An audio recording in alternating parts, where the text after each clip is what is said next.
छात्रों, आप सबको मेरा नमस्कार। मैं रामकृष्ण हूँ। हिंदी पाठशाला में आप सबका स्वागत है। ವಿದ್ಯಾರ್ಥಿಗಳೇ, ಈಗ ನಾವು ಒಂದು ನಿಬಂಧ ಅಂದರೆ ಪ್ರಬಂಧದ ಸಾರಾಂಶವನ್ನು ನೋಡೋಣ। निबंध का नाम है बाजार दर्शन।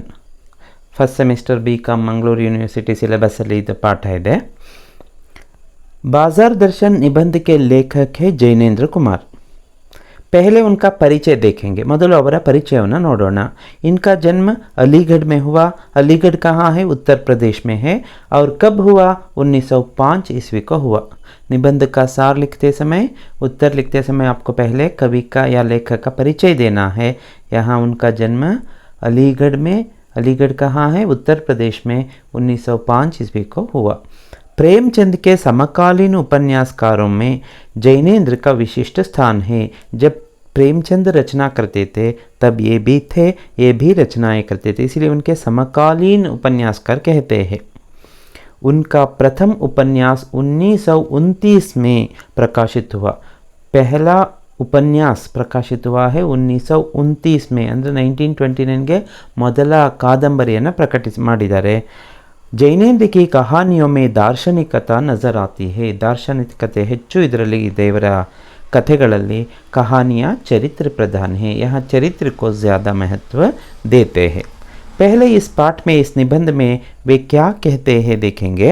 बाजार दर्शन, वहाँ एक शब्द छूट गया है। बाजार दर्शन निबंध जैनेंद्र कुमार द्वारा लिखित एक प्रसिद्ध निबंध है, जिसमें उन्होंने उपभोक्तावाद और बाजारवाद के बारे में खुलकर अपने दिल की बात कही है। ಉಪಭೋಕ್ತಾವಾದ ಏನು ಕನ್ಸ್ಯೂಮರಿಸಮ್ ಅಂತ ನಾವು ಹೇಳ್ತೀವಿ, ಹಾಗೆ ಬಾಜಾರ್ವಾದ ಅಂದರೆ ಈ ನಾವಾಗಿ ಕೊಂಡುಕೊಳ್ಳುವುದು ಅಂದರೆ ಒಂದು ಮಾರ್ಕೆಟಲ್ಲಿ ಗ್ರಾಹಕರು ಇರ್ತಾರೆ ಮತ್ತು ಮಾರಾಟ ಮಾಡೋರು ಇರ್ತಾರೆ। ಯಾರು ಗ್ರಾಹಕರಿಗೆ ಮಾರ್ಕೆಟ್ ಅದು ಉಪಕಾರಿ ಆಗೋ ಥರ ಇರಬೇಕು। ಈಗಿನ ಮಾರ್ಕೆಟ್ಗಳಲ್ಲಿ ಏನಾಗಿದ್ದಾರೆ, ಗ್ರಾಹಕರ ಶೋಷಣೆ ಆಗ್ತಾ ಇದೆ। यहाँ ग्राहकों का शोषण हो रहा है। इसे दृष्टि में रखकर ಈ ಸ್ಥಿತಿಗೆ ಕಾರಣ ಯಾರು ಅದನ್ನು ಇಲ್ಲಿ ಲೇಖಕರು ಹೇಳೋದಕ್ಕೆ ಪ್ರಯತ್ನ ಪಡ್ತಾರೆ। यहाँ ग्राहकों का शोषण हो रहा है, इसके पीछे कारण ग्राहक ही है, व्यापारी नहीं। ग्राहकों के कारण, ग्राहकों में जो खरीदने की शक्ति है, परचेजिंग पावर है, मनी है, उसी के कारण आज ಗ್ರಾಹಕೋಂ ಕಾ ಶೋಷಣ ಹೋ ರಹಾ ಹೇ। ಅಂದರೆ ಪ್ರತಿಯೊಬ್ಬ ಮನುಷ್ಯನಲ್ಲಿ ಏನು ಪರ್ಚೇಸಿಂಗ್ ಪವರ್ ಅಥವಾ ಮನಿ ಪವರ್ ಇದೆಯಲ್ಲ, ಅದಕ್ಕಾಗಿ ವಸ್ತುಗಳನ್ನು ಅಗತ್ಯ ಇರಲಿ ಇಲ್ಲದೆ ಇರಲಿ ಅದನ್ನು ಪರ್ಚೇಸ್ ಮಾಡ್ತಾ ಇದ್ದಾರೆ। ಇದರಿಂದ ಏನಾಗ್ತಾ ಇದೆ, ವಸ್ತುಗಳ ಬೆಲೆ ಅನ್ನೋದು ಜಾಸ್ತಿ ಆಗ್ತಾ ಇದೆ। ಯಾರಿಗೆ ಸಿಗಬೇಕು ಅದು ಅವರ ರೇಟಿಗೆ ಸಿಗ್ತಾ ಇಲ್ಲ। यहाँ लेखक कहते हैं कि बाजार का आकर्षण ही ऐसा है कि व्यक्ति अपना संयम खो देता है और अनावश्यक चीज़ें खरीद लेता है। ಯಾರು ಮಾರ್ಕೆಟಿಗೆ ಹೋಗ್ತಾರೆ ಅಗತ್ಯ ಇರೋದೇ ಇಲ್ಲ। ಈಗಿನ ಮಾಲ್ ಸಂಸ್ಕೃತಿನಲ್ಲಂತೂ ಇದನ್ನು ಹೆಚ್ಚಾಗಿ ನೋಡ್ಬೋದು। ಮಾಲಿಗೆ ನಾವೇನಾದ್ರು ಚೀಟಿ ಬರ್ಕೊಂಡು ಹೋಗಲಿಲ್ಲ ಅಂದರೆ, ಯಾವ ಥಿಂಗ್ಸ್ ನಾವು ತರಬೇಕು ಅಂತ ಹೋಗಿದ್ವಿ ಅದನ್ನು ಬಿಟ್ಬಿಟ್ಟು ಯಾವ ಥಿಂಗ್ಸ್ ಬಗ್ಗೆ ನಮ್ಮ ತಲೆಯಲ್ಲಿ ಬರಲೇ ಇಲ್ಲ, ಆ ಹೆಸರೇ ಬಂದಿರೋದಿಲ್ಲ, ಅದನ್ನು ಪರ್ಚೇಸ್ ಮಾಡ್ಕೊಂಡು ಬಂದುಬಿಡ್ತೀವಿ। जिन चीज़ों की आवश्यकता हमें होती है उन्हें हम भूल जाते हैं कभी कभी, और जिन चीज़ों की आवश्यकता ही नहीं थी उन चीज़ों को हम लाते हैं। तो ऐसी स्थिति आज आ गई है। आजकल लोग अनावश्यक चीज़ें ज़्यादा खरीद रहे हैं। उनको लगता है कि हाँ यह चाहिए, ऐसा सोचकर वे खरीदते हैं, लेकिन उसका उपयोग बहुत कम करते हैं या ना के बराबर करते हैं। ಕೆಲವು ವಸ್ತುಗಳನ್ನು ಹಾಗೆ ಇದನ್ನು ತೊಗೋಬೇಕು, ಇದು ಒಳ್ಳೆಯದು, ಇದು ಹೆಲ್ತಿಗೆ ಒಳ್ಳೆಯದು ಅಂತ ತೊಗೊಂಡು ಬರ್ತಾರೆ। ಮನೆಯಲ್ಲಿ ಇಟ್ಟಿದ್ರೆ ಡಬ್ಬಿನಲ್ಲಿ ಇಟ್ಟೋದು ಅಲ್ಲೇ ಹಾಳಾಗಿ ಹೋಗಿರುತ್ತೆ, ಅದು ಅವ್ರಿಗೆ ಗೊತ್ತೇ ಆಗೋದಿಲ್ಲ। ಅಲ್ಲಿ ನೋಡಿದಾಗ ಏನಾಗುತ್ತೆ, ಪರ್ಚೇಸ್ ಮಾಡಬೇಕು ಅನಿಸುತ್ತೆ। यह बाजार के कारण ही हो रहा है। बाजार को देखकर उनका मन बदल रहा है, मन पर ऐसा असर हो रहा है। ಅವರ ಮನಸ್ಸಿನ ಮೇಲೆ ಇಂತಹ ಪ್ರಭಾವ ಆಗ್ತಾ ಇದೆ। तो क्यों ऐसा होता है, लेखक आगे बताते हैं। लेखक कहते हैं उपभोक्तावाद और बाजारवाद की संस्कृति हर तरफ फल फूल रही है। ಈಗ ಏನಾಗಿಬಿಟ್ಟಿದೆ ಅಂದರೆ, ಮಾರ್ಕೆಟ್ ಹೋಗಿ ಏನಾದರೂ ಪರ್ಚೇಸ್ ಮಾಡಬೇಕು, ನೋಡಬೇಕು, ಇದೊಂಥರ ಅಗತ್ಯ ಇರಲಿ ಇಲ್ಲದೆ ಇರಲಿ ಹೋಗಿ ಪರ್ಚೇಸ್ ಮಾಡೋ ಪರಿಸ್ಥಿತಿಗೆ ಬಂದುಬಿಟ್ಟಿದ್ದಾರೆ। यह समाज और व्यक्ति दोनों के लिए अच्छा नहीं है। समाज के लिए भी अच्छा नहीं है। बाज़ार का उपयोग वहीं तक होना है जहाँ हमारे हमारे लिए चीज़ें जहाँ आवश्यक हो तभी हम वहाँ खरीदने के लिए जाए, और व्यक्ति के लिए भी यह अच्छा नहीं है। लेखक का मानना है कि बाजार की सार्थकता इसमें है कि वह लोगों को उनकी ज़रूरत का सामान उपलब्ध कराए। बाजार क्यों है? हमारी ज़रूरत के लिए। ಮಾರ್ಕೆಟ್ ಇರೋದೇನಕ್ಕೆ? ನಮ್ಮ ಅವಶ್ಯಕತೆಗಳನ್ನು ಪೂರೈಸೋದಕ್ಕಾಗಿ। ಆ ವಸ್ತುಗಳನ್ನು ಪೂರೈಸೋದಕ್ಕೆ ಮಾತ್ರ ಮಾರ್ಕೆಟ್ ಇರಬೇಕೇ ಹೊರತು ಅನಾವಶ್ಯಕ ವಸ್ತುಗಳನ್ನು ಖರೀದಿ ಮಾಡೋ ಪ್ರೇರೇಪಣೆ ಮಾಡೋ ಥರ ಇರಬಾರ್ದು। आजकल ऐसा ज़्यादा हो रहा है, उपलब्ध या ज़रूरत की चीज़ें हम बहुत कम खरीदते हैं, अनावश्यक चीज़ें हम ज़्यादा खरीदने लगे हैं। लोग भी अपनी आवश्यकता के अनुसार ही बाज़ार जाकर सामान खरीदें, और लेखक हमसे विनती करते हैं कि जब आपको आवश्यक हो तभी आप बाज़ार जाइए, नहीं तो बाज़ार जाने की क्या ज़रूरत है। बाज़ार अगर आप जाएंगे तो अगर आपको उस चीज़ की ज़रूरत ही नहीं है तो आप क्यों खरीदेंगे? ಬೇರೆಯವರು ಯಾರೋ ತೊಗೊಂಡ್ರು ಅಂತ ಹೇಳಿ ನೀವು ಪರ್ಚೇಸ್ ಮಾಡೋಕ್ಕಾಗುತ್ತಾ? ಪರ್ಚೇಸ್ ಮಾಡೋದ್ರಿಂದ ಅರ್ಥ ಇಲ್ಲ, ಅದರಿಂದ ಉಪಯೋಗಕ್ಕಿಂತ ತೊಂದರೆನೇ ಜಾಸ್ತಿ ಆಗುತ್ತೆ। लेखक कहते हैं कि उनका एक मित्र अपनी पत्नी के साथ कुछ ज़रूरी सामान लेने बाज़ार गए थे। एक उदाहरण देते हैं, ಒಂದು एग्जांपल ಕೊಡ್ತಾರೆ। लेखकर ಒಬ್ಬರು ಸ್ನೇಹಿತರಿದ್ರು, ಅವ್ರು ಏನು ಮಾಡ್ತಾರೆ, अपनी पत्नी को लेकर बाज़ार जाते हैं, कुछ ज़रूरी चीज़ें खरीदनी थी, लेकिन बाज़ार में उन्होंने इतना अनावश्यक सामान खरीद लिया कि उनके पास रेल टिकट ಖರೀದನೆ के लिए भी पैसे नहीं बचे। ಯಾವ ಸ್ಥಿತಿಗೆ ಅವರು ಬಂದರು ಅಂದರೆ, ಅವ್ರ ಹತ್ರ ವಾಪಸ್ ಬಂದಾಗ ರೈಲ್ ಟಿಕೆಟ್ ಪರ್ಚೇಸ್ ಮಾಡೋದಕ್ಕೂ ಅವ್ರ ಹತ್ರ ಹಣ ಇರಲಿಲ್ಲ। ಆ ಪರಿಸ್ಥಿತಿಗೆ ಬಂದುಬಿಟ್ಟು ನಿಂತುಬಿಟ್ಟಿದ್ದಾರೆ। ಅಂದರೆ ಏನೋ ಪೂರ್ತಿ ಖರ್ಚು ಮಾಡಿಬಿಟ್ಟು ನೋಡಿ, ಯಾವುದೇ ಪ್ಲ್ಯಾನಿಂಗ್ ಇಲ್ಲದೆ ಅಗತ್ಯ ವಸ್ತುಗಳನ್ನು ಬಿಟ್ಟು ಅನಗತ್ಯ ವಸ್ತುಗಳನ್ನೆಲ್ಲ ಖರೀದಿ ಮಾಡಿದರೆ ಇಂಥ ಪರಿಸ್ಥಿತಿ ಬರುತ್ತೆ। ಲೇಖಕ್ इस घटना पर अपने विचार रखते हैं कि पैसा ही पावर है। ಪವರ್ ಅಂದ್ರೇನು? ಶಕ್ತಿ। ಹಣನೇ ಈಗ ಶಕ್ತಿ ಆಗಿಬಿಟ್ಟಿದೆ। ಹಣ ಅವ್ರ ಹತ್ರ ಇತ್ತು, ಅದಕ್ಕೆ ಇರೋ ಹಣನೆಲ್ಲ ಖರ್ಚು ಮಾಡ್ಕೊಂಡು ಬಂತು। ಹಣನೇ ಇರಲಿಲ್ಲ ಅಂದಿದ್ರೆ खर्च ಮಾಡೋಕ್ಕೆ ಹೋಗ್ತಾನೆ ಇರಲಿಲ್ಲ। अपने पावर को दिखाने के लिए उन्होंने ये सारी अनावश्यक चीज़ें खरीद ली है। वही सब कुछ कराता है, उनके जेब में पैसा था इसीलिए सब पैसे ने सब कुछ कराया। पैसे में परचेजिंग पावर है, ಯಾಕೆಂದರೆ ಹಣದಲ್ಲಿ ಒಂದು ಪವರ್ ಇದೆಯಲ್ಲ, ಏನದು? ಪರ್ಚೇಸಿಂಗ್ ಪವರ್ ಇದೆಯಲ್ಲ, ಆ ಪರ್ಚೇಸಿಂಗ್ ಪವರಿಂದಾಗಿ ಅವರು ಹಣವನ್ನು ಕೊಟ್ಟು ವಸ್ತುಗಳನ್ನು ಖರೀದಿ ಮಾಡಿದ್ದಾರೆ। लोग इसी पावर का इस्तेमाल करने में खुशी महसूस करते हैं। लोगों को खुशी मिलती है जब वे चीज़ें खरीदते हैं, बड़ी बड़ी कारें खरीदते हैं, बड़े बड़े घर बनाते हैं, तो उन्हें खुशी मिलती है। इसलिए वे क्या करते हैं? अपना पैसा खर्च करते हैं, आवश्यक हो या अनावश्यक हो। फिर भी कुछ लोग कार खरीदते हैं, 2 ही साल में बदल देते हैं। कपड़े खरीदते हैं, आवश्यक हो अनावश्यक हो वे खरीदते रहते हैं। लेकिन कुछ लोग ऐसे भी होते हैं जो पैसे के महत्व को समझते हुए अपने मन पर नियंत्रण रखते हैं। 2 तरह के लोग होते हैं, जिनको पता है कि पैसे से हम खरीद सकते हैं तो खरीदते हैं बिना सोचे समझे। कुछ लोग ऐसे हैं, पैसे का महत्व नहीं पता है, ಹಣದ ಮಹತ್ವ ಅವ್ರಿಗೆ ಗೊತ್ತಿರುತ್ತೆ, ಅದಕ್ಕೆ ಅವ್ರು ಏನು ಮಾಡ್ತಾರೆ? अपने मन पर ನಿಯಂತ್ರಣ ರಖತೆ ಹೇ, ಮನಸ್ಸಿನ ಮೇಲೆ ನಿಯಂತ್ರಣವಿಟ್ಕೊಂಡು ಎಷ್ಟೇ ಹಣ ಇದ್ರೂ ಅವರು ಏನನ್ನು ಪರ್ಚೇಸ್ ಮಾಡೋದಿಲ್ಲ, ಅಗತ್ಯ ಇದ್ದರೆ ಮಾತ್ರ ಪರ್ಚೇಸ್ ಮಾಡ್ತಾರೆ। और पैसे खर्च करने के बजाय सहेज कर रखने में ज़्यादा गर्व महसूस करते हैं। ಇನ್ನು ಕೆಲವರು ಅಗತ್ಯ ಇರೋ ವಸ್ತುಗಳನ್ನು ಖರೀದಿ ಮಾಡೋದಿಲ್ಲ, ಯಾಕೆ? ಹಣ ಖರ್ಚಾಗುತ್ತಲ್ಲ, ಅದು ಒಳ್ಳೆಯದಲ್ಲ। ಹಣ ಇದ್ದಾಗ ಖರ್ಚು ಮಾಡಬೇಕು, ಹಾಗಂತ ಹೇಳಿ ಅಗತ್ಯವಾದಕ್ಕೆ ಮಾತ್ರ ಖರ್ಚು ಮಾಡಬೇಕೆ ಹೊರತು ಅನಗತ್ಯಕ್ಕೆ ಖರ್ಚು ಮಾಡೋದಕ್ಕೆ ಹೋಗಬಾರ್ದು।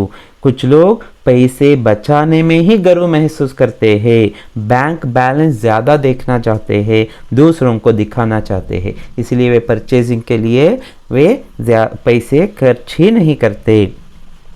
और एक मित्र का उदाहरण देते हैं।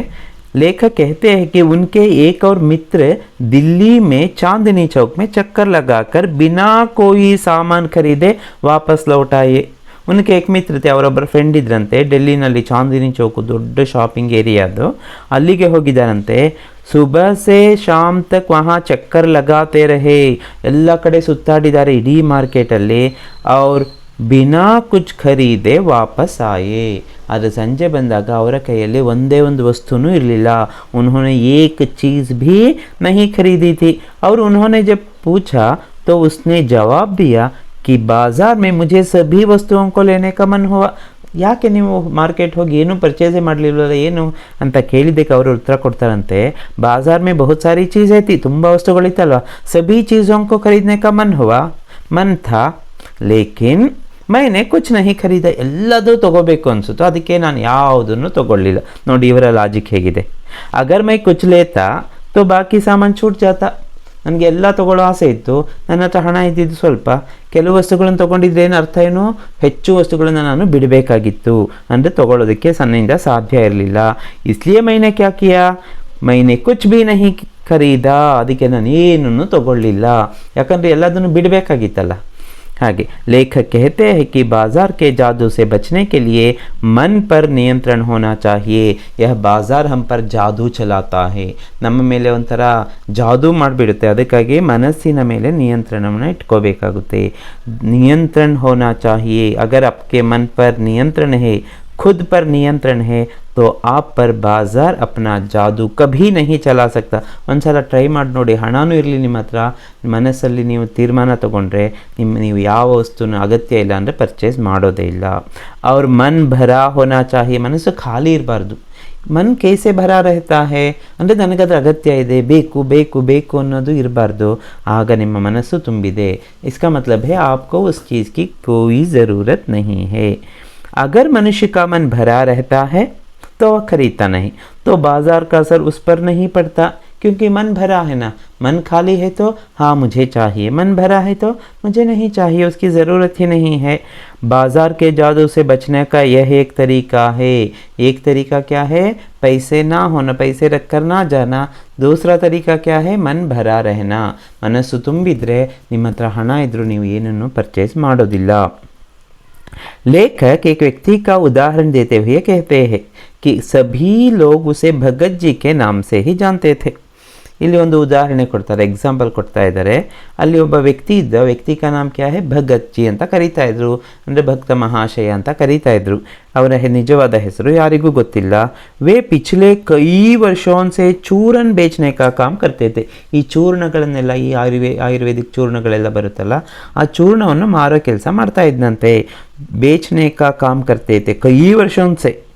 हर दिन उन्हें 6 आने की कमाई होते ही बचे चूर्ण को बच्चों को मुफ्त में बांट देते थे.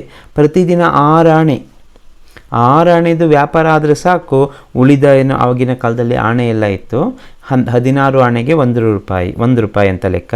6 ಆಣೆದು ವ್ಯಾಪಾರ ಆದ ಕೂಡಲೇ ಅವ್ರು ಏನು ಮಾಡ್ತಿದ್ರು, ಜೋ ಚೂರ್ಣ ಬಚ್ತಾ ಉಸ್ ಚೂರ್ಣ ಕೋ ಬೇಚ್ತೆ नहीं थे. ನೋಡಿ ಇದನ್ನು ಅಬ್ಸರ್ವ್ ಮಾಡಿ, ವೇ ಬೇಚ್ತೆ नहीं थे, ಉಸೆ ಮುಫ್ತ್ ಮೇ ಬಚ್ಚೋ ಮೇ ಬಾಂಟ್ ದೇತೆ थे. ಫ್ರೀಯಾಗಿ ಮಕ್ಕಳಿಗೆ, ಅಲ್ಲಿ ಸುತ್ತಮುತ್ತ ಇದ್ದ ಮಕ್ಕಳಿಗೆ ಹಂಚಿಬಿಡ್ತಾ ಇದ್ರಂತೆ. ನೋಡಿ, ಭಗತ್ ಜಿ ವ್ಯಾಪಾರ करने आए थे, लेकिन फिर भी उनमें उससे ज़्यादा पैसा कमाने की इच्छा नहीं है. जितना वे सोचते थे, उन्हें एक दिन के लिए कितने पैसे की ज़रूरत थी, सिर्फ 6 आने की. सिर्फ उतना कमाते, उतनी आमदनी होते ही वे क्या करते, बाकी चूर्ण बच्चों को मुफ्त में दे देते थे. ನೋಡಿ, ಇಂತಹ ವ್ಯಾಪಾರಿಗಳು ಈಗಿನ ಕಾಲದಲ್ಲಿ ನೋಡೋದಕ್ಕೆ ಸಿಗ್ತಾರಾ? वे चाहते तो उसे भी बेचकर पैसा कमा सकते थे. अगर वे चाहते, ಅವ್ರೇನಾದ್ರು ಮನ್ಸು ಮಾಡಿದರೆ ಉಳಿದಿರೋ ಎಲ್ಲ ಚೂರ್ಣನ ಮಾರಿದರೆ 6 ಆಣೆ ಹೋಗಿ 12 ಆಣೆ ಬರ್ತಿತ್ತಲ್ವ. ಆದರೆ ಅವರು ಆ ಕೆಲಸವನ್ನು ಯಾವತ್ತೂ ಮಾಡಲಿಲ್ಲ. ಬೇ ಅವ್ರ पैसा कमाने का मन कभी नहीं किया, मगर ऐसा उन्होंने कभी नहीं किया. इससे पता चलता है कि चूरन वाले भगत जी पर बाजार का जादू नहीं चल पाया है. ಅದಕ್ಕೆ ಹೇಳ್ಬೋದು, चूरन वाला भगत इदानಲ್ಲ, उस पर बाजार का कोई असर नहीं पड़ रहा था. ಅವನ ಮೇಲೆ ಯಾವ ಪ್ರಭಾವನೂ ಬೀರ್ತಿರಲಿಲ್ಲ, क्योंकि उसका मन भरा था. लेखक पैसे की व्यंग्य शक्ति के बारे में कहते हैं. लोक वैभव की व्यंग्य शक्ति उस चूरन वाले मनुष्य के आगे चूर चूर होकर ही नहीं, पानी पानी होकर रह जाती है. देखिए, पैसे की जो व्यंग्य, उसकी एक शक्ति है ना, वह उस शक्ति के कारण बहुत सारे लोग पागल हो जाते हैं. लेकिन चूरन वाला भगत, चूरन बेचने वाला भगत, उसके सामने हारता नहीं है, बल्कि वह शक्ति ही हार जाती है. ಆ ಶಕ್ತಿ ಏನು, ಪರ್ಚೇಸಿಂಗ್ ಪವರ್ ಅಥವಾ ಗಳಿಸೋ ಪವರ್ ಇತ್ತಲ್ಲ, ಅದೇ ಸೋತ್ಬಿಡುತ್ತೆ. ನಾಚಿಕೆಯಿಂದ ತಲೆ ತಗ್ಗಿಸ್ಬೇಕಾಗುತ್ತೆ. ಬಾಜಾರ್ ಕೆ ಸಾಮ್ನೆ ಭಗತ್ ಜಿ नहीं झुकते, भगत जी के सामने बाजार झुकता है. तो यह क्या बल है जो इस तीखे व्यंग्य के आगे अजय रहता है. तो क्या बल हो सकता है ಅವರಲ್ಲಿ ಹಾಗಾದ್ರೆ ಎಂಥ ಶಕ್ತಿ ಇದ್ದಿರಬಹುದು. ಬಾಜಾರ್ ಅವ್ರನ್ನ ಸೋಲ್ಸೋಕ್ಕಾಗಲಿಲ್ಲ ಅಂದರೆ ಇವರ ಮನಸ್ಸನ್ನು ಚಂಚಲ ಮಾಡೋಕ್ಕಾಗಲಿಲ್ಲ ಅಂದರೆ ಇಸ್ಕಾ ಮತ್ಲಬ್ ಹೇ ಉನ್ಮೆ ಏಕ್ ಬಲ್ ಹೇ, ಒಂದು ಬಲ ಇದೆ, ಒಂದು ಶಕ್ತಿ ಇದೆ. उस व्यंग्य को व्यंग्य के सामने भी वे अजेय रह पाए हैं, ಅಜೇಯರಾಗಿ ಉಳ್ಕೊಂಡಿದ್ದಾರೆ. ಲೋಗ್ ಸ್ಪಿರಿಚುಯಲ್ कहते हैं, ಅದಕ್ಕೆ ಕೆಲವರು ಅಂತಹ ಜನರನ್ನ ಸ್ಪಿರಿಚುಯಲ್ ಆಧ್ಯಾತ್ಮಿಕವಾಗಿ ಅವರಿದ್ದಾರೆ, ಅದಕ್ಕೆ ಅವರಿಗೆ ಈ ಪ್ರಪಂಚದ ವಸ್ತುಗಳ ಮೇಲೆ ಆಕರ್ಷಣೆ ಇಲ್ಲ, ಆತ್ಮಿಕ್ ಧಾರ್ಮಿಕ್ ನೈತಿಕ್ ಅಂತೆಲ್ಲ ಹೇಳ್ತಾರೆ. ಅವರಲ್ಲಿ ನೈತಿಕ ಸ್ತರ ಜಾಸ್ತಿ, ಧಾರ್ಮಿಕ ವ್ಯಕ್ತಿ, ಅವರಿಗೆ ಇದರ ಆಕರ್ಷಣೆಯೇ ಇಲ್ಲ, ಹಾಗೆ ಎಲ್ಲ ಹೇಳ್ತಾರಲ್ಲ. ಲೇಕಿನ್ ಇತನಾ ತೋ ಹೈ ಕಿ ಜಹಾ ತೃಷ್ಣಾ ಹೈ ವಹಾ ಉಸ್ ಬಲ್ ಕಾ ಬೀಜ್ ನಹಿ ಹೇ. ಅದು ತೃಷ್ಣ, ಅದರ ಆಸೆ ಅನ್ನೋದೇನಿದೆ, ಆಸೆ ಇದ್ದಲ್ಲಿ ಈ ಬಲ ಅನ್ನೋದು ಇರೋದಕ್ಕೆ ಸಾಧ್ಯ ಇಲ್ಲ. इसका अर्थ क्या हुआ, पहले हमारी इच्छा पर हमें नियंत्रण होना चाहिए. ಅದಕ್ಕೆ ಗೌತಮ್ ಬುದ್ಧನೇ ಕಹಾ है ಆಸೆಯೇ ದುಃಖಕ್ಕೆ ಮೂಲ, ಆಸೆನೇ ಮೂಲ ಆಗೋದ್ರಿಂದ उस पर हमें नियंत्रण रखना है. निर्बल ही धन की ओर झुकता है, तो जो निर्बल होता है वह धन की ओर झुकता है, और जो धन की ओर झुकता है वो बाज़ार में झुकता है और हार जाता है. बाज़ार उसे अपने कब्जे में ले लेता है. ಇಲ್ಲಿ ಮಾರ್ಕೆಟ್ ವ್ಯಕ್ತಿನ ತನ್ನ ವಶಕ್ಕೆ ತಗೊಳ್ಳುತ್ತೆ. ವ್ಯಕ್ತಿ ಬಲವಾನಾದರೆ ಮಾರ್ಕೆಟ್ ವ್ಯಕ್ತಿಯ ವಶದಲ್ಲಿರುತ್ತೆ. ಆಗ ಸರಿಯಾದ ನಿಜವಾದ ಮಾರ್ಕೆಟಿನ ಉದ್ದೇಶ ಈಡೇರುತ್ತೆ. एक बार क्या हुआ, चूरन वाले भगत जी बाज़ार चौक में दिख गए. ಈ ಭಗತ್ಜಿನೂ ಮಾರ್ಕೆಟಿಗೆ ಹೋಗಬೇಕಲ್ಲ, ಅವ್ರಿಗೆ ಏನಾದ್ರು ಥಿಂಗ್ಸ್ ತೊಗೋಬೇಕು ಅಂದ್ರೆ ಹೋಗ್ತಾ ಇದ್ರು. ವೇ ಭಿ ಏಕ್ ಬಾರ್ ಬಾಜಾರ್ ಕೆ ಚೌಕ್ ಮೇ ಸರ್ಕಲಲ್ಲಿ ಹೋಗಿದ್ದಾರೆ. ಅಲ್ಲಿ ಎಲ್ಲರೂ ನೋಡ್ತಾ ಇದ್ದಾರೆ, ಇವರು ಹೋಗ್ತಾ ಇದ್ದಾರೆ. ಉನ್ಕಿ ಆಂಖೆ ಬಂದ್ ನಹಿ ಥಿ, ಬಾಜಾರ್ ಮೇ ಜಾ ರಹೆ ಹೇ, ಕ್ಯಾ ಆಂಖೆ ಬಂದ್ ಕರ್ಕೆ ಕೊಯ್ ಜಾತಾ ಹೈ, ಕಣ್ಣು ಮುಚ್ಕೊಂಡು ಹೋಗ್ತಾರಾ. और उस समय वह बाज़ार को किसी भांति कोस भी नहीं रहे थे. बाज़ार में जा रहे हैं, आंखें खोल के जा रहे हैं, बाज़ार का सारा दृश्य उनकी आंखों पर है. ಎಲ್ಲವನ್ನು ನೋಡ್ಕೊಂಡೇ ಹೋಗ್ತಾ ಇದ್ದಾರೆ. ಎಲ್ಲ ಅಂಗಡಿಗಳು, ಅಟ್ರಾಕ್ಟ್ ಮಾಡುವಂಥ ಅಂಗಡಿಗಳೆಲ್ಲ ಇವರ ಕಣ್ಣ ಮುಂದೆ ಹೋಗ್ತಾ ಇದೆ. ಆದರೆ ಇವರಿಗೆ ಯಾವುದು ಮಾರ್ಕೆಟ್ ಇದು ಹಾಕಿದೆ, ಇಷ್ಟೊಂದು ಅಟ್ರಾಕ್ಟ್ ಮಾಡ್ತಾ ಇದೆಯಲ್ಲ, ನಾನು ಹೋಗಿ ತೊಗೋಬೇಕು, ಏನಾದರೂ ತೊಗೋಬೇಕು ಅಂತ ಇವರ ಮನಸ್ಸಿಗೆ ಅನ್ನಿಸ್ತಾನೆ ಇಲ್ಲ. ಅಂದರೆ ನಿರಾಕಾರ ಭಾವದಿಂದ ಇವರು ಹೋಗ್ತಾರೆ, ಯಾವುದೇ ಅಟ್ಯಾಚ್ಮೆಂಟ್ ಇಲ್ಲ ಅದರ ಜೊತೆ. ನೋಡಿ, ರಾಹ್ ಮೇ ಬಹುತ್ ಲೋಗ್ ಬಹುತ್ ಬಾಲಕ್ ಮಿಲೆ, ತುಂಬ ಜನ ಮಕ್ಕಳೆಲ್ಲ ಸಿಗ್ತಾ ಇದ್ದಾರಂತೆ. ಜೋ ಭಗತ್ ಜಿ ದ್ವಾರ ಪೆಹಚಾನೆ ಜಾನೆಗೆ ಇಚ್ಛುಕ್ತೆ, ಭಗತ್ ಜಿಗೆ ನಾವು ಗೊತ್ತಾ ಇಲ್ವಾ ಅಂತ ಹೇಳಿ ಹೋಗಿ ನಮಸ್ಕಾರ ಎಲ್ಲ ಮಾಡ್ತಿದ್ರಂತೆ. ಭಗತ್ ಜಿನೇ ಸಬ್ಕೋ ಹಿ ಹಸ್ಕರ್ ಪೆಹಚಾನ, ಸಬ್ಕಾ ಅಭಿವಾದನ್ ಲಿಯಾ ಅವರು ಸಬ್ಕೋ ಅಭಿವಾದನ್ ಕಿಯೇ, ಎಲ್ಲರಿಗೂ ನಮಸ್ತೆ ನಮಸ್ತೆ ಹೇಳಿ ಮುಂದೆ ಹೋಗ್ತಾ ಇದ್ದಾರೆ. ಉನ್ಕಾ ಮನ್ ಶಾಂತ್ ಹೇ, ನೋಡಿ मन शांत है, उनके मन में कोई इच्छा नहीं है. इसका मतलब है उनका मन खाली नहीं है, उनका मन शांत है और मन भरा हुआ है. देखिए, उनके पास अब पैसा है लेकिन मन भरा है. पैसा है, मन भरा है तो भी कोई समस्या नहीं. पैसा नहीं है, मन खाली है तो भी समस्या नहीं. पैसा है, मन खाली है, तब समस्या शुरू होगी. ನಿಮ್ಮಲ್ಲಿ ಹಣ ಇದೆ, ಅದು ಆಸೆ ಇಲ್ಲ, ಸಮಸ್ಯೆ ಇಲ್ಲ. ನಿಮ್ಮ ಹತ್ರ ಹಣ ಇಲ್ಲ, ಆಸೆ ಇದೆ, ಸಮಸ್ಯೆ ಇಲ್ಲ. ಯಾಕಂದರೆ ಹಣನೇ ಇಲ್ವಲ್ಲ, ಪರ್ಚೇಸ್ ಮಾಡೋಕ್ಕಾಗಲ್ಲ. ನಿಮ್ಮ ಹತ್ರ ಹಣ ಇದೆ, ಪರ್ಚೇಸಿಂಗ್ ಪವರ್, ಆಸೆನೂ ಇದೆ ಅಂದರೆ ಅಲ್ಲಿಗೆ ಕತೆ ಮುಗೀತು. तो होकर उनकी आंखें किसी भी इससे तनिक भी वह नहीं कहा जा सकेगा कि चौक बाज़ार में होकर उनकी आंखें किसी से भी कम खुली थी. ಮಾರ್ಕೆಟಲ್ಲಿ ಹೋಗ್ತಾ ಕಣ್ಣು ಮುಚ್ಕೊಂಡು ಯಾರಾದರೂ ಹೋಗ್ತಾರಾ? ಹೋಗಲಿಲ್ಲ. ಹಾಗಂತ ಮಾರ್ಕೆಟ್ ಇವ್ರನ್ನ ಅಟ್ರ್ಯಾಕ್ಟ್ ಮಾಡ್ತಾ? ಖಂಡಿತ ಇಲ್ಲ. ಮಾಲ್ से चौक भरा पड़ा था, बहुत सारी दुकानें वहाँ थी. उन सब के प्रति अप्रीति भगत जी के मन में नहीं है. ಆ ಎಲ್ಲ ಅಂಗಡಿಗಳನ್ನ ಕಂಡು ಒಂಥರ ತಿರಸ್ಕಾರ ಮನೋಭಾವನೆನೂ ಅವರಲ್ಲಿ ಇಲ್ಲ. इसका मतलब है उनका मन स्थिर है, विद्रोह भी नहीं है, प्रसन्नता ही भीतर है. उनके मन खुश है, वे खुश है क्योंकि कोई रिक्ति भीतर नहीं है. ಹೇಗೆ ಅಷ್ಟೊಂದು ಮಾರ್ಕೆಟಲ್ಲಿ ಹೋಗ್ತಿರ್ಬೇಕಾದ್ರೂ ಇವರ ಮನಸ್ಸಲ್ಲಿ ಅಶಾಂತಿ ಇಲ್ಲ ಅಥವಾ ಆಸೆ ಇಲ್ಲ? ಯಾಕಂದರೆ ಮನಸ್ಸು ಖಾಲಿ ಇಲ್ಲ. ರಿಕ್ತಿ ಅಂದರೆ ಖಾಲಿ ಇಲ್ಲ. ವೇ ಚೌಕ್ ಬಾಜಾರ್ ಮೇಸೆ ಚಲತೆ ಹೇ, ಇಡೀ ಮಾರ್ಕೆಟನ್ನು ದಾಟಿ ನಡ್ಕೊಂಡು ಮುಂದೆ ಹೋದರು. ರಾಹ್ ಮೇ ಬಡೆ ಫ್ಯಾನ್ಸಿ ಸ್ಟೋರ್ ಥೇ, पर ಪಡೆ ರಹ ಜಾತೆ ಹೇ ಅಂದರೆ ಅದ್ರ ಕಡೆಗೆ ಇವರು ಗಮನ ಕೊಡೋದೇ ಇಲ್ಲ. ಬಾಜಾರ್ ಸೆ ಹಠಪೂರ್ವಕ್ ವಿಮುಖತಾ ಉನ್ಮೆ ನಹಿ ಹೇ ಅಂದರೆ ನಾನು ನೋಡೋದಿಲ್ಲ, ಆ ಕಡೆ ನೋಡಿದರೆ ನನ್ನ ಮನಸ್ಸು ಅಟ್ರಾಕ್ಟ್ ಆಗುತ್ತೆ ಅಂತ ಭಾವನೆಯೂ ಅವರಲ್ಲಿ ಇಲ್ಲ. इसका मतलब है वे विमुख होना नहीं चाहते, वे देखते हुए जा रहे हैं लेकिन उनके मन में कोई परिवर्तन नहीं आ रहा है. क्यों नहीं आ रहा है? मन भरा हुआ है. वे एक छोटी सी ಪನ್ಸಾರಿ ಕಿ ದುಕಾನ್ ಪರ್ ರುಕ್ತೆ ಹೇ. ಇಡೀ ಮಾರ್ಕೆಟಲ್ಲಿ ಅಷ್ಟು ದೊಡ್ಡ ಅಂಗಡಿಗಳಿದ್ರು, ಅವ್ರು ಎಲ್ಲಿಗೂ ಹೋಗಲಿಲ್ಲ. ಇನ್ಕಿ आवश्यक जो चीज़ें चाहिए थी वे उस दुकान में मिलती थी. एक छोटी सी पंसारी की दुकान में यहाँ उन्होंने 2-4 अपने काम की चीज़ ली. 1-2-4 ಏನೋ ಥಿಂಗ್ಸ್ ಏನೋ ಬರ್ಕೊಂಡು ಬಂದಿದ್ರು, ಅದನ್ನು ತೊಗೊಂಡಿದ್ದಾರೆ. ಬಾಕಿ ಚೀज़ें उन्हें आकर्षित नहीं कर पाई.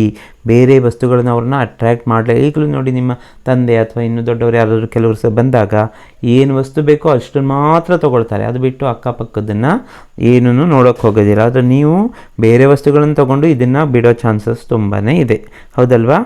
ಕ್ಯೋಂಕಿ ಉನ್ಕಾ ಮನ್ ಭರಾ ಥಾ ಖಾಲಿ ನಹಿ ಥಾ. ಕಿನ್ಕಾ ಮನ್ ಭರಾ ಥಾ? भगत जी का मन भरा था. अगर आप भी भगत जी की तरह बनना चाहते हैं तो मन खाली मत रखना. खाली नहीं था. लेखक कहते हैं कि भगत जी जैसे लोग ही बाज़ार को सार्थकता देना जानते हैं. बाज़ार की सार्थकता किसमें है? कि भगत जी जैसे लोगों से. और जो नहीं जानते वे अपनी परचेजिंग पावर केवल एक विनाशक शक्ति, शैतानी शक्ति ही बाज़ार को देते हैं. ಮಾರ್ಕೆಟನ್ನ ಯೂಸ್ ಆಗಬೇಕು ಅಂದರೆ ಭಗತ್ ಜಿ ಥರ ಇರಬೇಕು, ಗ್ರಾಹಕರಾಗಲಿ ವ್ಯಾಪಾರಿಗಳಾಗಲಿ. अगर वे ऐसा नहीं है, ऐसे लोग बाज़ार को बिगाड़ देते हैं. परचेजिंग पावर है ना, उसके कारण उस बाज़ार को एक विनाशक शक्ति, शैतानी शक्ति, राक्षसी शक्ति ना ಕೊಟ್ಬಿಡ್ತಾರಂತೆ, देते हैं. ऐसे लोग बाज़ार का बाज़ार ओपन बढ़ाते हैं. ಮಾರ್ಕೆಟಲ್ಲಿ ಏನಾಗುತ್ತೆ, ಈ ಅಗತ್ಯ ಇಲ್ಲದೇ ಇರೋರೆಲ್ಲ ಪರ್ಚೇಸ್ ಮಾಡೋಕ್ಕೆ ಶುರು ಮಾಡಿದರೆ ಬೆಲೆಗಳೆಲ್ಲ ಜಾಸ್ತಿ ಆಗುತ್ತೆ, ರೇಟ್ ಜಾಸ್ತಿ ಮಾಡೋಕ್ಕೆ ಶುರು ಮಾಡಿಬಿಡ್ತಾರೆ. ಆಗ ನಿಜಕ್ಕೂ ಅಗತ್ಯ ಇರೋರಿಗೆ ವಸ್ತು ಸುಲಭವಾಗಿ ಸಿಗೋದೇ ಇಲ್ಲ. वे आसानी से चीज़ें नहीं खरीद पाते. जिसका मतलब क्या हुआ? ಕಪಟ್ बढ़ता है. ಕಪಟ ಅನ್ನೋದು ಜಾಸ್ತಿ ಆಗುತ್ತೆ. ನೋಡಿ, ಇದೆಲ್ಲ ಫ್ಯಾನ್ಸಿ ಏನೆಲ್ಲ ಇದೆ ಅಟ್ರ್ಯಾಕ್ಟ್ ಮಾಡೋದಕ್ಕೆಲ್ಲ ಹಾಕಿರ್ತಾರೆ, ಅದೊಂಥರ ಮೋಸ ಮಾಡೋದಕ್ಕೆ ಹಾಕುವಂಥದ್ದು. ಕಪಟ್ बढ़ी तो परस्पर सद्भाव घटी. अगर व्यापारी में कपट भावना बढ़ने लगी तो सद्भाव, अच्छा भाव जो होता है ना, जो एक ग्राहक के और व्यापारी के बीच का एक रिश्ता होता है ना, वह घटने लगता है, कड़मे ಆಗ್ತಾ ಹೋಗುತ್ತೆ. एक की हानि में दूसरे को अपना लाभ दिखता है. ಇಲ್ಲಿ ಇವನಿಗೆ ಲಾಸ್ ಆದರೆ ಅಲ್ಲಿ ವ್ಯಾಪಾರಿಗೆ ಅದರದ್ದು ಲಾಭ ಸಿಗ್ತಾ ಹೋಗುತ್ತೆ. बाजार को बीच लेकर लोगों में आवश्यकताओं का आदान प्रदान नहीं होता. ಈಗ ಮಾರ್ಕೆಟಲ್ಲಿ ಅವಶ್ಯಕತೆಗಳನ್ನು ಎಕ್ಸ್ಚೇಂಜ್ ಮಾಡ್ಕೋಬೇಕು, ಏನು ಬೇಕೋ ಅದನ್ನು ತಗೊಳ್ಳೋದು, ಹಾಗೆ ಮಾಡಬೇಕು. लेकिन वह नहीं हो पाता, बल्कि शोषण होने लगता है. तब व्यापारी लोग क्या करते हैं? ಗ್ರಾಹಕೋं का ಶೋಷಣೆ करने लगते हैं. ಅವರು ಶೋಷಣೆ ಮಾಡ್ತಾರೆ, ಯಾಕಂದರೆ ರೇಟನ್ನು ಜಾಸ್ತಿ ಮಾಡಿಬಿಡ್ತಾರೆ. कपट सफल होता है, यहाँ सद्भाव मर जाता है और कपट भावन बढ़ने लगता है, वह सफल भी होता है. तब यह अर्थशास्त्र मायावी शास्त्र बन जाता है या अनीति शास्त्र कहलाने लगता है. ನೋಡಿ, ನೀತಿ ಶಾಸ್ತ್ರ ಹೋಗಿ ಅನೀತಿ ಶಾಸ್ತ್ರ, ಅರ್ಥಶಾಸ್ತ್ರ ಮಾಯಾವಿ ಶಾಸ್ತ್ರ ಆಗಿ ಜನರಲ್ಲಿರೋ ಏನು ಕಷ್ಟ ಇರುತ್ತೆ ಅಂದರೆ ಜನರಲ್ಲಿ ಕಷ್ಟಗಳಿಗೆ ಸ್ಪಂದಿಸೋದೇ ಇಲ್ಲ. लोगों का शोषण करने लगता है यह बाज़ार. इस प्रकार हमें बाज़ार का दर्शन कराते हैं और इसके माध्यम से हम में वे एक परिवर्तन लाना चाहते हैं. अगर हमें चाहिए तो ही हमें बाज़ार में चीज़ें खरीदनी है. अगर हमें उस चीज़ की ज़रूरत नहीं है तो कभी भी वैसी चीज़ों को खरीदने नहीं जाना है. तो सुनने के लिए आप सबको धन्यवाद.